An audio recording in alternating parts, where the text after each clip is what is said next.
한경사 국가고시 1타 강사 복생과 함께하는 하루 10분 조제거공 만들기, 오늘도 한번 잘 만들어 보도록 하겠습니다. 자, 이거는 우리가 조제거공 이론적인 내용에 대해서 공부를 하는 시간인데요. 저번에 알바이트에 대해서 수업을 했고, 이번에는 허용 오차에 대한 부분.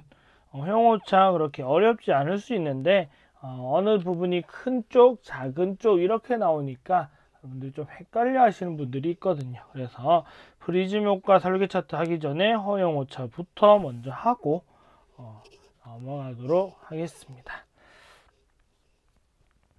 자, 허용 오차 보기 전에 우선 우리가 알아야 되는 것들, 개념을 정리하고 가야 되는 부분들이 있어가지고 보면, 자, 왼쪽은 플러스 렌즈가 되겠고요. 플러스 렌즈.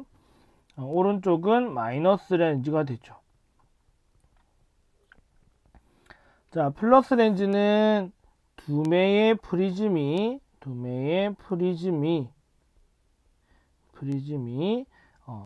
기저가 붙은 형태가 되고요. 반대로 마이너스 렌즈는 두 매의 프리즘이 뭐끼리 정점끼리 붙은 형태가 됩니다. 그리고 렌즈 두 매 프리즘이 붙은 위치를 우리가 우리가 광학중심점이라고 하죠. 광학중심점이 되는 겁니다. 광학중심점, 렌즈의 가운데 지점.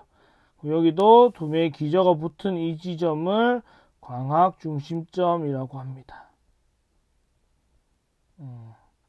물론 광학중심점이 여기를 좀 벗어날 수도 있겠지만, 기본적으로 이거랑 일치되는 케이스만 우리는 일치된다 생각하고 모든 문제를 풀게 되겠죠. 자, 그러면 밑에 왼쪽에 이 기저 두꺼운 부분끼리 붙은 이 렌즈의 광학중심점까지의 거리를 우리가 기준 PD라고 설정을 할게요. 이렇게 만들어야 되는 게 잘 맞는 거죠. 그러니까 기준 PD랑 조가 PD랑 딱 맞는 경우가 가장 잘 만든 경우가 되겠고요. 잘 만든 경우. 근데 그게 아니고, 지금 렌즈가 가운데 있는 렌즈, 파란색 렌즈를 보시면 렌즈가 이번에는 원래의 기준 PD, 설계된 기준 PD보다 렌즈가 조금 안쪽으로 움직였습니다. 안쪽으로 이동이 됐습니다. 그러다 보니까 기준 PD보다 렌즈의 지금 새로 만들어진 렌즈의 중심점인 이 값은 조가 PD가 되겠죠. 만들어 놓고 났을 때의 PD 값이 되는 거니까 이 조가 PD가 지금 기준 PD보다 작죠. 기준보다 조가가 작은 형태가 되죠. 이럴 때는 이 기준 PD보다 조가 PD가 작을 때, 또는 기준 PD를 기준으로 했을 때 이 렌즈의 기저 방향이 어디냐면 안쪽에 있죠. 코 쪽에 기저가 있다.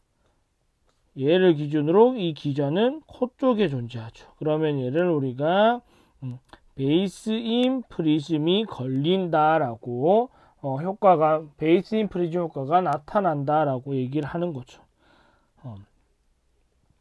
자, 이번에는 반대로 기준 PD보다 조가 PD를 크게 만들면, 조가 PD가 더 크게 만들면 기준 PD 선보다 렌즈의 중심점 값인 이 기저가 기준 PD보다 바깥에 있죠.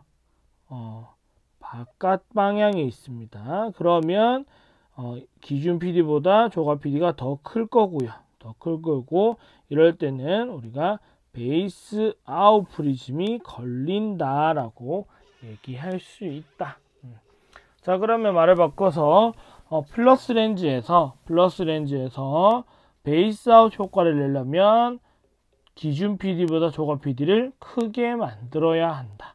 이렇게도 정리할 수 있겠습니다. 자, 그러면 오른쪽에 있는 마이너스 렌즈를 보게 되면 이 마이너스 렌즈는 얇은 점각끼리 붙어가지고 이 부분을 우리가 렌즈의 광학 중심점이라고 하고 이 부분과 기준 PD를 일치시켜서 만드는 게 가장 잘 만든 거죠. 기준과 조각 PD가 일치되게 만들면 가장 잘 만든 겁니다. 근데 위의 그림처럼 틀어지게 되면 프리즘 효과가 발생할 거고, 근데 마이너스 렌즈에서는 플러스 렌즈랑 딱 반대인데, 딱 반대로만 생각해 주면 되는데, 왜 그러냐면 플러스 렌즈는 기저와 광학 중심점이 항상 같은 위치에 있기 때문에 이런 거지. 똑같은 방향으로 결정하면 되지만, 마이너스 렌즈는 광학 중심점과 이 렌즈의 기저 방향과는 동떨어져 있습니다. 동떨어져 있기 때문에 방향이 반대로 보통 설정되기 때문에 우리가 플러스 렌즈 생각하는 것보다는 좀 반대로 생각을 해줘야지만 충분히 이해할 수 있겠습니다. 그래서 보면 가운데 기준 PD보다 조각 PD를 작게 만든 케이스가 되죠. 작게 만들었더니 렌즈가 아무래도 기준 PD가 조각 PD가 작아지면서 안쪽으로 이렇게 몰린 케이스가 되겠죠. 그러다 보니까 이 기준 PD로 계속 보게 된다면 이 시선을 볼 때 이 렌즈의 기저가 밖에 있죠. 기저가 여기 기저인데 기저가 바깥 방향에 있습니다. 그러니까 기저가 바깥이라는 뜻이니까 베이스 아웃 프리즘 효과가 걸리게 되는데 이때는 기준 PD가 더 큰 상태다. 조각 PD가 작은 상태다. 자, 위에 보시면 이번에는 조각 PD가 기준 PD보다 큰 상태예요. 자, 이렇게 되면 광학 중심점이 기준 PD보다 바깥에 있다는 뜻이 되겠고, 그러면 렌즈가 여기 겹쳐 있다가 바깥으로 나가면 되는 거죠. 그러면 어떻게 되냐? 기준 PD 시선으로 볼 때 이 통과된 이 프리즘의 기저 방향은 코 쪽에 있는 게 되는 거니까 베이스인 프리즘이 걸린다라는 거 기억해 주시면 좋겠습니다. 자, 그래서 허용 오차에 대한 내용 이제 본격적으로 하나씩 보면 원용 PD로 세팅된 경우, 그러니까 원용 기준값으로 원용 처방 전일 때는 눈이 폭주할 양이 많죠. 우리가 정면 주시를 할 때를 우리가 원용 상태라고 하는데, 이럴 때는 눈이 모이는 양이 많지 벌어지는 양은 별로 없다 소리잖아요. 그러니까 눈이 모일 수 있는, 폭주할 수 있는 양이 많다. 이 말은 눈을 폭주시켜주는 프리즘인, 즉 베이스 아웃 프리즘은 오차가 커도 된다는 겁니다. 왜? 어차피 폭주할 수 있는 양이 많기 때문에 오차 범위도 좀 크다라는 거고요. 넓다라는 거고.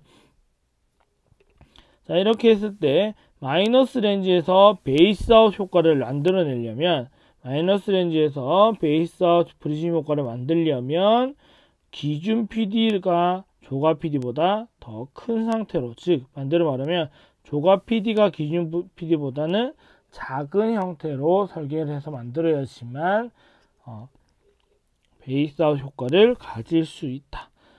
하지만 플러스 렌즈에서는 기저 방향과 렌즈 광학 중심점이 같이 다니기 때문에, 항상 일치되어 있기 때문에 기준 PD보다 조각 PD를 더 크게 해야지만 베이스 아웃 프리즘이 걸리게 할 수 있다라는 거. 그 다음에 눈이 계산한 양은 작죠. 왜? 이미 눈이 약간 벌어진 상태로 있는 상태에서 더 밖으로 도는 양은 작을 수밖에 없죠. 이럴 때는 베이스인 프리즘 효과가 작아야 된다. 결과가 오차가 작아야 된다. 오차가 작아야 된다. 그러면 베이스인 프리즘 효과를 만들어내기 위해서는 효과가 발생할 수 있는 경우를 보게 되면 마이너스 렌즈에서는 조각 PD가 기준 PD보다 더 큰 경우가 있을 수 있고, 그 다음에 플러스 렌즈에서는 기준 PD가 조각 PD보다 더 크면 이런 효과를 프리즘 효과가 발생된다라는 것을 알 수 있다. 그리고 프리즘 통과하면 빛은 기저 방향으로 굴절된다는 거 잘 기억하시고, 그리고 상과 우리 눈은 정점, 뾰족한 방향, 이 정점 방향으로 눈은 조금 이동할 수 있다. 이렇게 각도가 더 틀어져서 쏠릴 수 있다라는 거. 자, 다음 거 보시면 이번에는 근용일 때 보시면 이번에는 눈이 폭주를 이미 하고 있죠. 눈이 모여 있죠. 근용이란 말은 이미 눈이 폭주된 상태이다. 왜냐하면 눈이 모여 있을 거니까 이런 상태인데, 거기서부터는 그 상태에서는 눈이 밖으로 돌아가는 양이 많지 안으로 더 폭주하는 양은 좀 제한적일 수밖에 없을 겁니다. 그러다 보니까 폭주할 양이 작다라는 거고요. 눈이 폭주할 수 있는 프리즘은, 하게 프리즘은 베이스아웃 프리즘이다 보니까 베이스아웃 프리즘에 대한 오차는 작아야 된다. 근용에서는, 원용에서는 얘가 컸지만 근용에서는 얘가 작아야 된다. 서로 반대 개념. 자, 그럼 마이너스 렌즈에서 베이스아웃 프리즘 효과를 내려면 기준 PD를 더 크게 하면 될 거고, 플러스 렌즈에서는 조각 PD를 더 크게 하면 될 거고, 이렇게 서로 이것도 반대고. 자, 이번에는 눈이 모여있기 때문에 밖으로 이렇게 돌아갈 양이 많을 수밖에 없죠. 즉 베이스인 버전수에 대한 값이 좋을 수밖에 없다. 그래서 베이스인 프리즘에 대한 오차는 커도 상관이 없다라는 겁니다. 커도 상관이 없다. 자, 그러면 커도 상관없다. 베이스인 프리즘에 발생하는 경우를 보면 마이너스 렌즈에서는 기준 PD보다 조각 PD가 더 크면 베이스인 프리즘 효과를 발생하게 할 수 있고, 플러스 렌즈에서는 기준 PD가 조각 PD보다 큰 경우에는 베이스인 프리즘 효과를 발생시킬 수 있다라는 거 정리해 놓으시면 좋을 듯 합니다. 자, 근데 그러면 이게 이제 문제를 풀 때 하나의 이제 팁을 드리면, 자, 우선 가장 잘 만들어진 안경을 찾으라는 문제가 있을 수 있어요. 가장 잘 만들어진 안경. 이럴 때는 허용 범위 안에 든 거 찾으라는 겁니다. 오차 범위를 벗어나지 않은 경우를 찾아라는 거니까, 이럴 때는 프리즘 양만 빨리 계산해서 프리즘 양을 프렌티스 공식으로 계산하든 구구단으로 하든 빨리 계산을 해서 큰 범위 안에 들어가는 것만 남기고 범위가 벗어나는 것은 경우를 따지지 말고 다 지워놓고 나면 많으면 3개, 작으면 2가지 정도 케이스만 보기만 남아있을 거니까, 이제는 그 상태에서 프렌티스 공식을 써서 최종값을 찾으면 되겠죠. 이런 방법도 있고, 그 다음에 잘못 만들어진 안경 찾는 거는 누가 더 잘못 만들었냐 이런 것을 찾아라라고 하면 그때는 허용 오차 범위를 크게 벗어난 거 찾으라는 거니까, 이때는 프렌티스 공식으로 빨리 계산을 해서 프리즘 양 큰 거를 생각하시면 되는데, 이것도 비교할 때 우선은 1번은 디옵터 큰 거 찾고, 두 번째는 PD 변화가 심한 거, 변화량 많은 거 찾으면 대부분 답을 알 수 있을 겁니다. 답을 알 수 있을 거다. 자, 그리고 이제 그다음에 원용과 근용에 따라서 원용이냐 근용에 따라서 큰 방향과 작은 방향이 있기 때문에 여러분이 문제 풀 때 옆에다가 얘가 원용이다 그러면 뭐라고 적고, 근용이라 그러면 큰 방향은 베이스인 눈이 벌어질 수 있는 계산하는 방향, 계산 방향이 될 거고, 작은 방향은 베이스 아웃, 폭주 방향이 된다라는 거 옆에다 적어 놓고 나서 문제를 이제 하나씩 대입해 보면 충분히 답은 낼 수 있겠다. 그게 어렵지 않을 수 있겠다라는 거고, 그 다음에 마지막 프리즘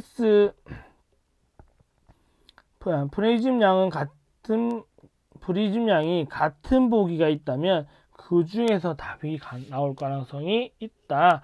이렇게 되면 뭔 말이냐면, 이렇게 되면 프리즘 양이 같은 보기가 있다라고 하면 만약에 1번과 2번이 1프리즘으로 동일하다면 아마 답을 두 개를 주진 않을 거고, 그러면 하나는 만약에 큰 방향에 대한 오차값이었고요. 큰 방향으로 틀어진 거였고, 얘는 작은 방향으로 오차가 생긴 거니까 프리즘량이 같다고 했을 때는 하나는 큰 쪽, 하나는 작은 쪽으로 틀렸는데 프리즘량이 같아서 여러분이 조금 실수에 빠질 수 있도록 함정을 판 거니까, 이럴 때는 큰 방향으로 틀어졌는지 작은 방향으로 오차가 틀어진 건지를 빨리 보고 큰 것과 작은 것의 허용 오차 범위가 있죠.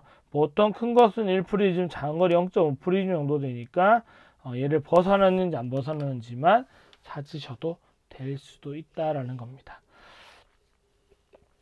우선 이론적으로 쭉 정리해 봤는데, 이제 제가 문제 풀어서 이제 올려 드릴 테니까 그것까지 같이 보시면서 허용 오차 문제는 이런 식으로 풀면 되겠구나 라는 것을 스스로 감 잡을 수 있었으면 좋겠습니다. 자, 오늘도 복쌤TV를 찾아주시고 수업을 들어주셔서 감사합니다. 여기까지 하고 정리할게요.